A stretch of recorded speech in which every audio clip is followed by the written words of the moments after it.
Oh my gosh. Get real. No. No. Y'all, just stop. This is a sham. It's finally here. Drum roll.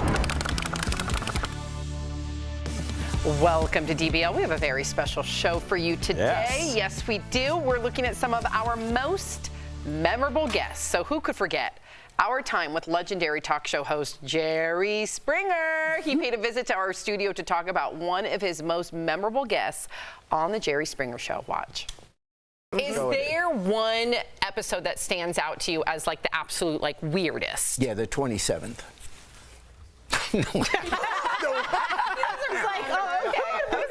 No, the guy who married his horse is always the one I go to. I'm sorry? Horse, he said. Horse. Here it is. Yeah. Sam. Horse. Oh my Yes. God. Oh my God. No, we actually went to the home. The guy lived outside of Branson, Missouri, and his hallways in the house were extra wide because the horse lived in the house with him. I'm never allowed to know what the show's about. So they're not, I carry the card, but the card only has the names of the guests, so I never know the subject, so that my response will be, legitimate.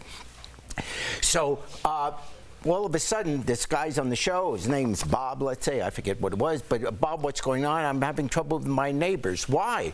Well, they don't seem to like my wife. Why don't they like your wife? I don't know. She's quiet. She keeps to herself, etc. So this is boring. So I go to the next name. All right, let's bring her out. Here's Pixel. Out comes this horse.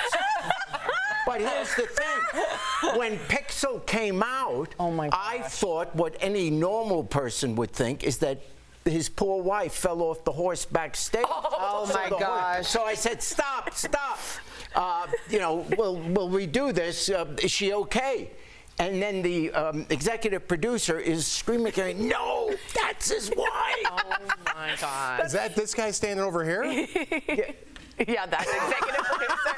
Bert, God love him, who started me on the show, he was, I was there, yeah. Wow, with the that horse? was you telling me that's the wife. I thought it was Richard. Oh! Nicely done. That's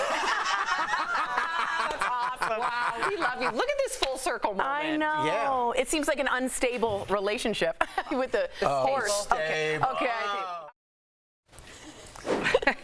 Tori, she just can't help herself. That was a good one, the stable. What's interesting to me is, when Besides Jerry... our producer Chris walking through that shot. Just a man walking through in a jacket. Buddy. What's interesting to me about Jerry is he's kind of been on this apology tour, apologizing for doing Jerry Springer and like the culture of it, but we all loved it. Exactly. We all watched. But don't you have to apologize? Just a blanket statement. I'm sorry for everything I've ever did. Don't cancel me. Please don't.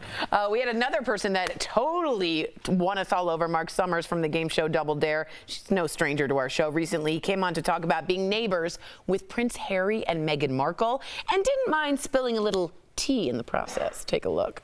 Bless you. I don't get the whole royal deal. Okay? I don't either. It makes zero sense to me that in 2022 we're even talking about these What folks. about the tradition from 1066, William the Conqueror? That's important to them. It draws a lot of money into England. That I understand.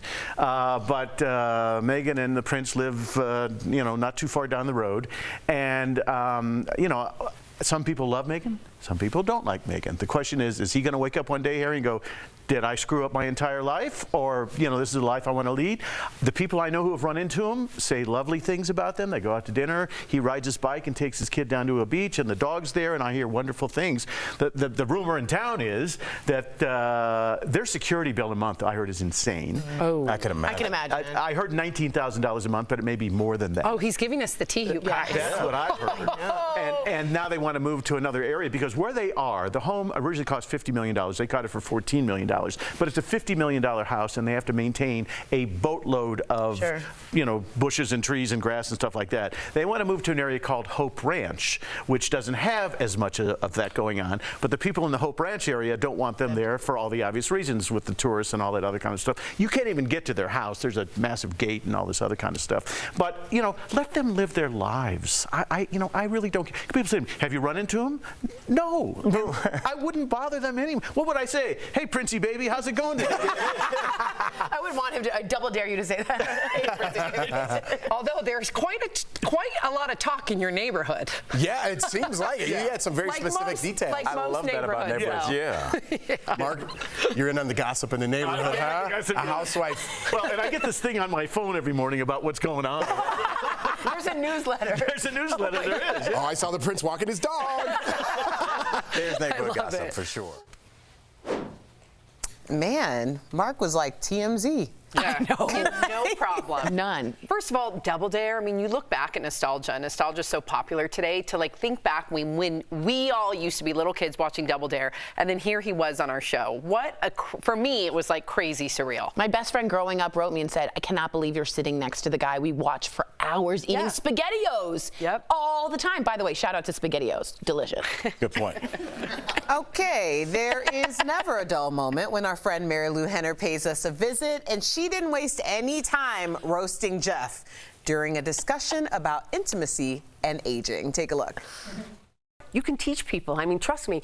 Earlier in some of my relationships, I had to take a mirror out once or twice. You know, because a lot of times, you know, it's. What do you do with the mirror? Like Fried Green Tomatoes, the movie? Well, I wasn't making fried green tomatoes. Yeah. Let me No, it's like you're so right. Let's explain to Jeff during the commercial. Okay, so here's the thing. What are you doing with a mirror? I mean, the things that I use a mirror for, if I'm doing it, I don't really want to see. Yeah. You know what I'm saying? Talking about an instructional mirror. Yes. Yeah. Okay. Whoa. Okay. Yeah. Here's the thing: that you can teach your partner how to be better. You know, because a lot of times these alpha guys just show up, and the beta guys turn everything into a meal. You know, and men are clueless. Hence the mirror. Okay. So, I'm still on the beta, like I was talking about fighting goldfish. What's happening? I don't know what's going oh on. my God! I should have given you a tutorial before we started this. Well, good to see you again, Mary Lou. By the way, good to see you. Poor Jeff. Yeah. They have an interesting relationship. They sure That's how like your do. older folks, they'd be like, they have an interesting They relationship. sure do. But she's spicy, isn't she? Oh, yes. I liked her.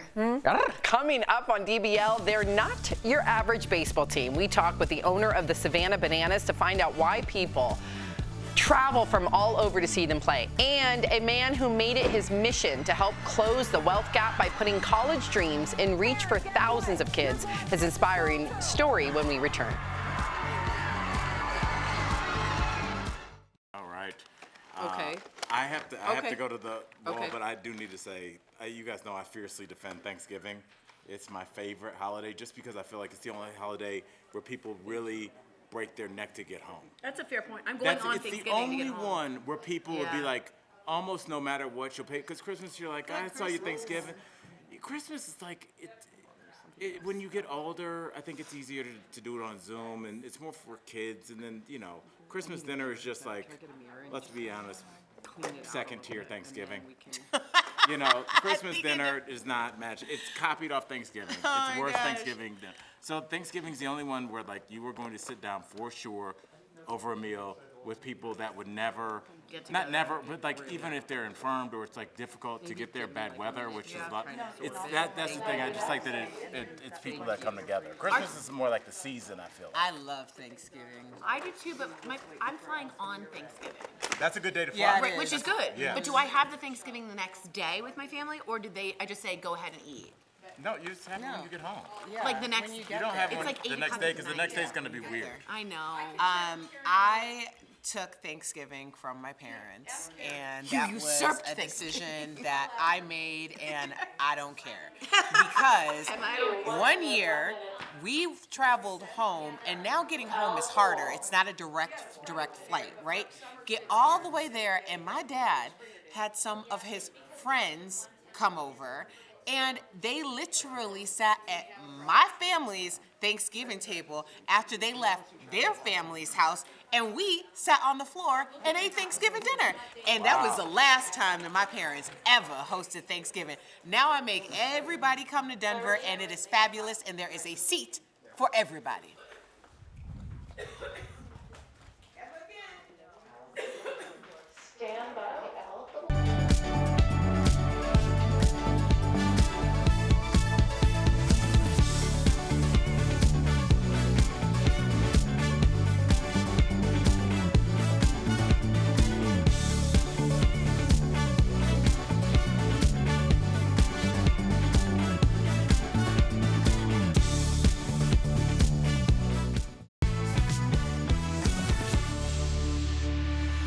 Welcome back. Money, or lack thereof, it stops thousands of Americans from going to college every year.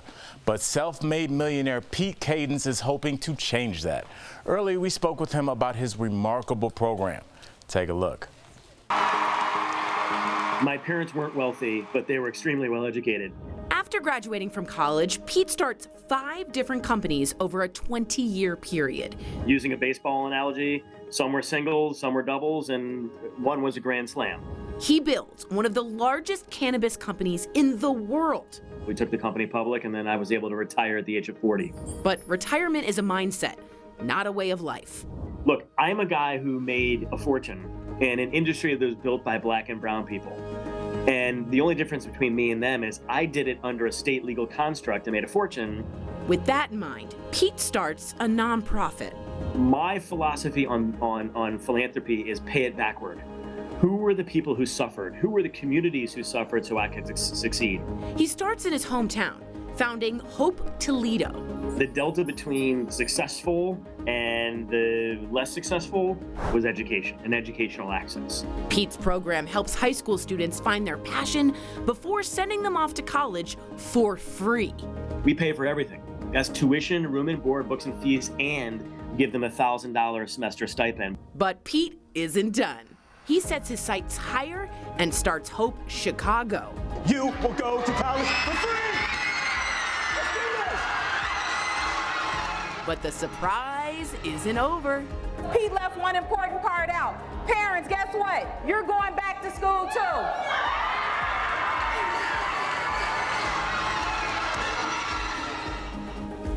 Oh my gosh, I'm not crying. You're crying. Oh my We're all goodness. crying. Please welcome to the show, Pete Cadence. Yes. Erica's crying too.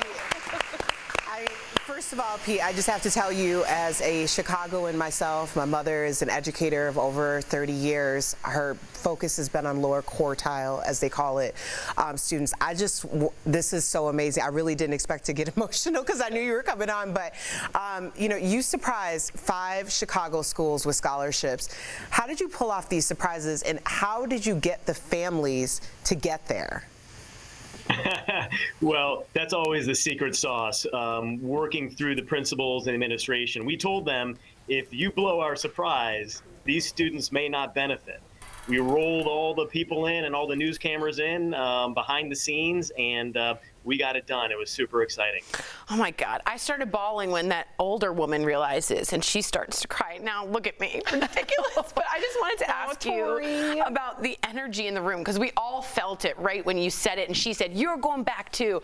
What is it like? What do the students, the parents say? Yeah, I would say, you know, I was a very good high school basketball player. I know that may seem difficult to believe, but I remember running out the tunnel in the state quarterfinals in front of 10,000 people, and that was the most euphoric feeling of my entire life. And I always have been trying to replicate that euphoric feeling for the rest of my life. Wow. And that euphoric feeling is the way I feel when I tell kids and families that they're going to college for free. We need to know right now, how many students have you helped so far? As of right now, 4,300 people are going to college for free. Oh my gosh. And we got work to do. Like I said, we got more money to raise, but our goal over the next 10 years is to send 30,000 underserved families to college or trade school totally for free. If we can do that, we don't just change educational outcomes. And this is the core thing that I want everyone who's listening to remember.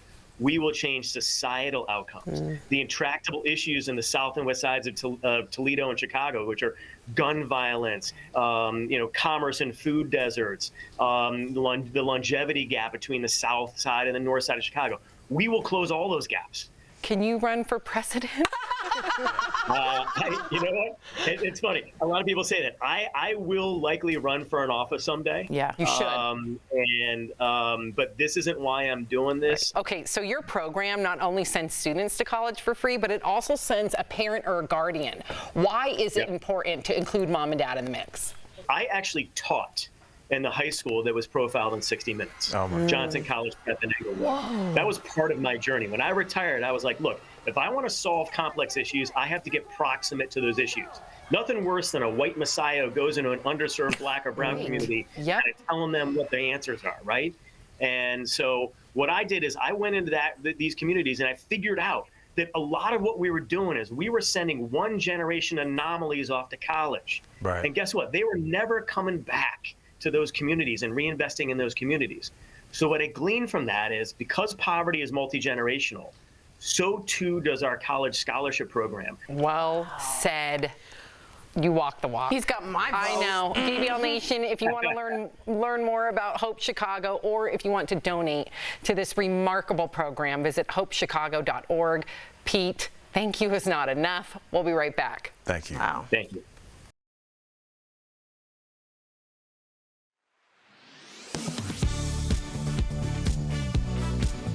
Thanksgiving leftovers. They may taste super yummy to you, but be careful before serving that food to your furry family members. We checked with these sources, and they say many of the foods on the Thanksgiving table, well, they aren't safe for pets to eat.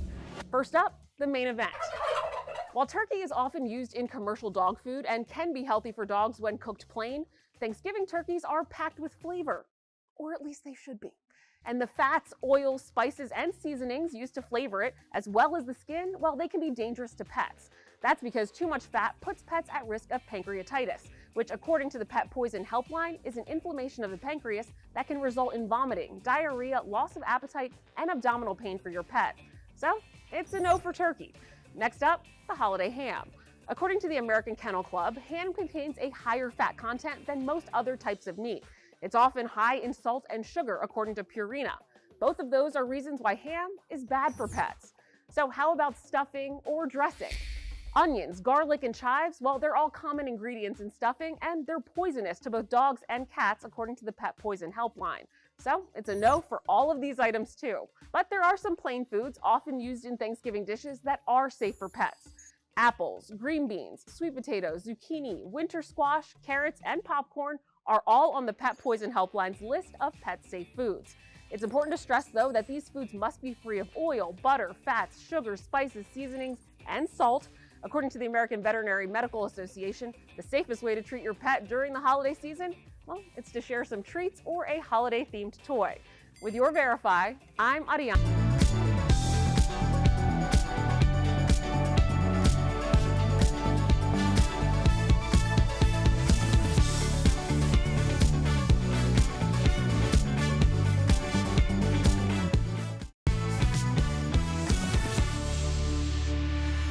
Welcome back to DBL. There is no crying in baseball, but for one team, there's dancing, singing, and a whole lot of bananas. We sat down with the Savannah Bananas owner, Jesse Cole. But first, let's see what makes the fans go bananas. Take a look.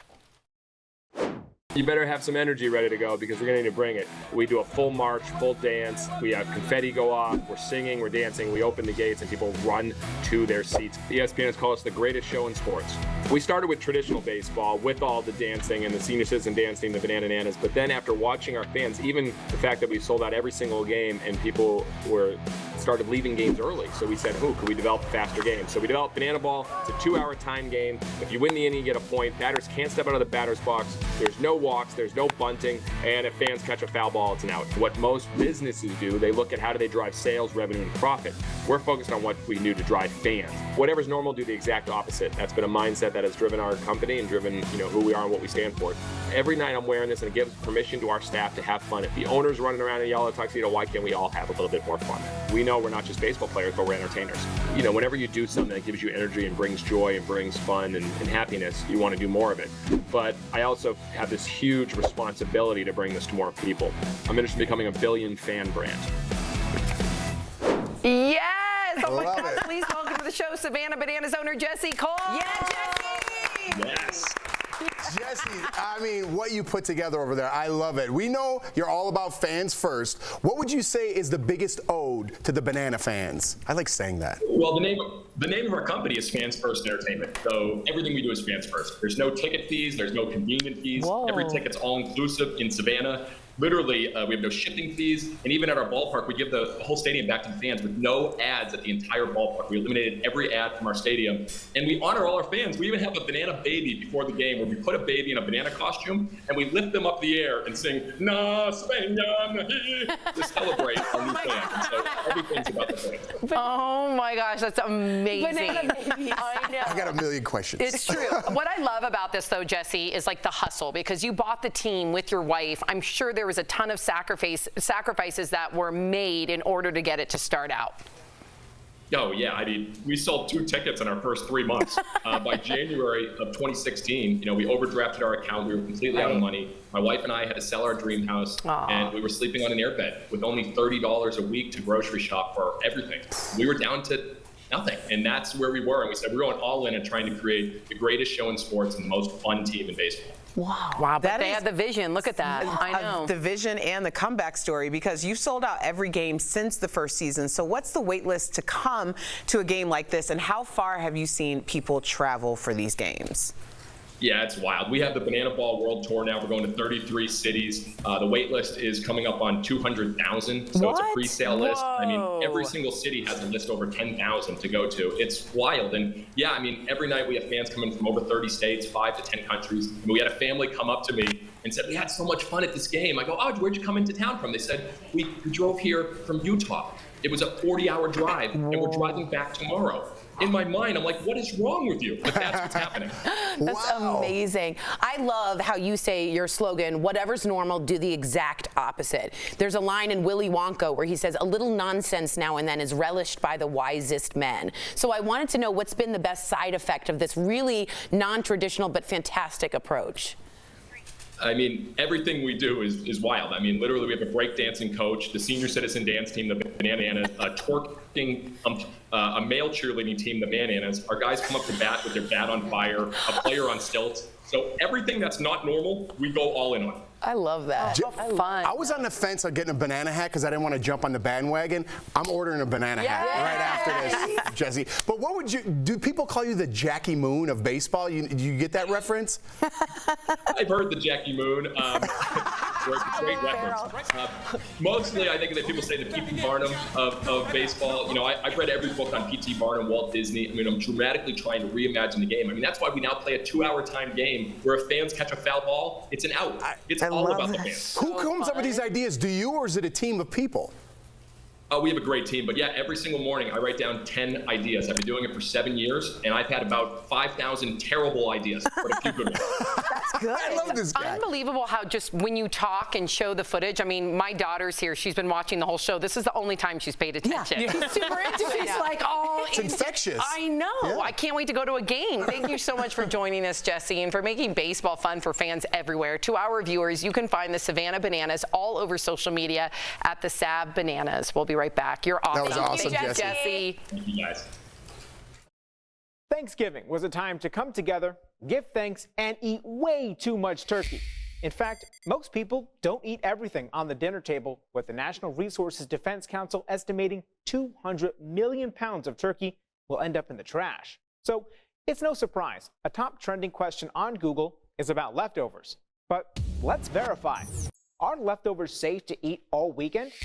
Our sources are the USDA, the Mayo Clinic, the Centers for Disease Control and Prevention, and a postdoctoral associate of food safety at Virginia Tech, who explains the time to think about storing leftovers starts almost immediately after Thanksgiving dinner is served.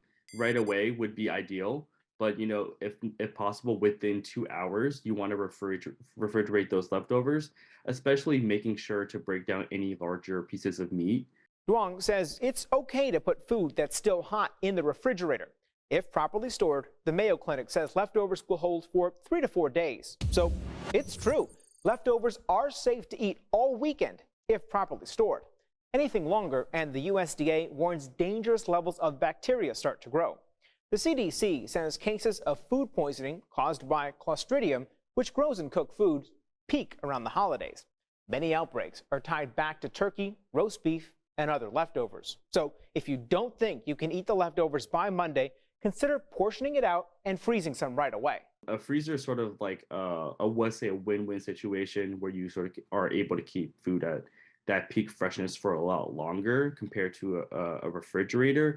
With your Verify, I'm Brandon Lewis. To receive daily fast facts to your phone, text Verify to 202-410-8808. And to sign up for our newsletter, visit verifythis.com/email.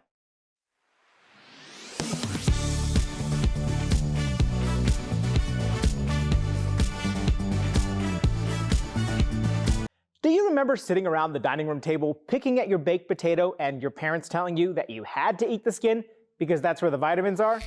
It turns out I'm not the only one who heard this. Several Verify viewers reached out on social media to ask, are all of the vitamins and nutrients in potatoes stored in the skin? So let's verify. Our sources are the Cleveland Clinic, a study published in the Journal of Agricultural and Food Chemistry, nutrition research from the UK's University of Surrey, the Idaho Potato Commission, and Potatoes USA.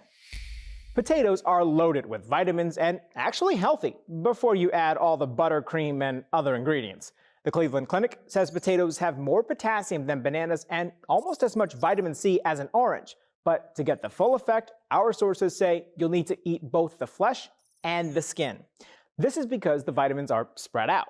For example, about a quarter of the potassium and a fifth of the vitamin C is in the skin, and the rest is in the flesh. If you're looking for folate or vitamin B9, then you can get more from just eating the skin than the flesh. And for help digesting your meal, you'll find more than half of the potato's fiber in the skin. So, no, all of the vitamins and nutrients in potatoes are not stored in the skin, but a lot are. When cooked whole, the skin also helps protect vitamins in the flesh from breaking down due to the intense heat. With your Verify, I'm Brandon Lewis. Welcome back to DBL. We love hearing from our viewers, and some have a few questions for us. Okay, who's on the hot seat? Looks like it's Al. This is from you, or this is for you rather, from Donna. Please settle this debate in our house. Should toilet paper be over or under? Ooh, this is in my house too. Absolutely over, because you want it to dangle over, because then you can make the cool triangle like they make at fancy hotels. If you have that in your house, people are like, I see you're doing well. Gotta be over. I see you're doing well. Okay, Erica, Sydney wants to know, who is a better cook, you or your husband? It depends on what's on the menu. Now, Anthony's carbonara and his linguine with clam sauce, excellent. Okay. My Mediterranean trout, much better than his. Okay. So it just depends on what's being. I don't know about that. Can you just fillet? said Mediterranean trout. That's nobody's best dish. Yeah, trout? It's That's really super good. random. What are you, a fisherman in Lake Erie? No. It's really good. I'm sure it is, but that's not anybody's go-to dish. It is my go-to. Trout? Nothing to compare. Exactly. All right, DB's new every day. Oh.